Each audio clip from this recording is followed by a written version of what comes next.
ci guddi toftal na ñaar fukki simili ak juróom tey ji àllarba juróom-ñaari fan ci weeru juin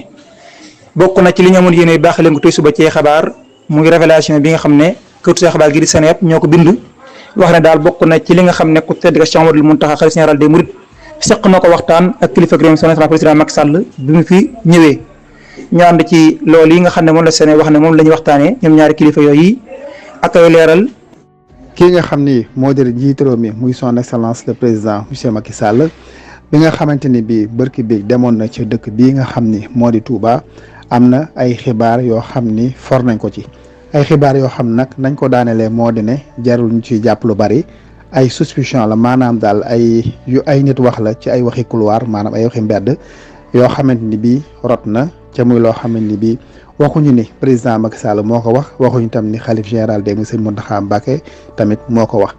li ci am tam te muy ay kàddu yu rot moo di ne sëriñ bi ak ki nga xam ne moo di njiit réew mi daje nañu ca Touba daje boo xam ni mat na benn waxtu wax nañ nag ci daje boobee waxtaanee nañ lii nga xam ne moo du tolluwaay bi nga xam ne moom la réew mi toll muy diggante boo xam ne Sénégal moom lëndëm na lool lëndëm boobu mu lëndëm nag moo tax boobu njiit réew mi gis na sëriñ bi xamal ko li nga xam ne moo am lépp ci li nga xam ne ay jafe-jafe la ci biir réew mi waaye nag ñi nga xam tam ñoom ñooy xibaar wax nañ ni bokk na ci yoo xam ne ñoom jort nañ ni sëñ bi ak sëñ Mountakha le président Macky Sall ak sëñ Mountakha wax nañ ko muy li jëm ci li nga xam ne moo di mandat bi mel na ni ñoom dañoo wax ni ki nga xam ne moo di Macky Sall li mu bëgg moo di yokk li nga xam ne mooy élection présidentielle bi mu jëm ba at mii di atum 2026 maanaam yokk ko ñaari at bu ko defee danañ jéem a xalaat ci li nga xam ne bi danañ ko def ba nga xam ne kii di Karim Meïssa Wade dana mën a bokk waaye tam ki nga xam ne moo di Khalifa Sall dana mën a bokk waaye ki nga xam ne tam moo di Ousmane Sonko moom itam dana war a mën a bokk mu mel nag xalaat boobee kii nga xam ne moo di président Macky Sall bokk na ci loo xam ne wax nañ ni dugal na ko ci li nga xam ne moo di waxtaan li ñu war a waxtaanee ci dialogue bi nga xam ne mooy dialogue national bi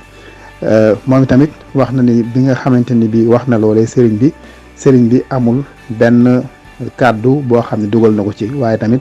ñaanalu ko ci neew ko itam loolu baax na wala loolu baaxul daa mel daal ci niñ ko xibaaree daa mel sëriñ bi da cee jàpp njàmburam di fàttali ni wax yi yëpp daal nekk loo xam ne am nañ ci lu wóor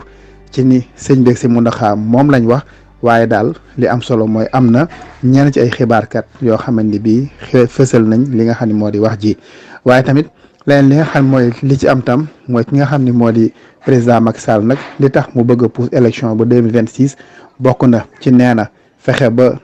defaraat ay yàqu-yàqu yu bari yoo xam ne am na ci biir dëkk bi waaye tamit fexewaat ba indiwaat jàmm ci biir dëkk bi waaye tam fexe ba tegaat li nga xam ne moom lay wax république ci yoon bi nga xam ne mooy yoon bi nga xamante ni bii moom la war a am waaye daal ak lu mën a am rek li ma tax xam daal moo di ne am na ñenn ñoo xam ne jot nañ ni loolee bu fekkente ne président Macky Sall réussir na ko ba di ko def mën na doon ci moom ñu tubaab naan subterfuge maanaam ay pexe ba mën a féewalewaat bu baax ñi nga xam ñoo di opposition bi ba mën a dox seen diggante yàq ba nga xamante ni bi am na nu muy demee dana am ñoo xam ne balaa boobu seen doole dana néew wala boog seen doole dana nasax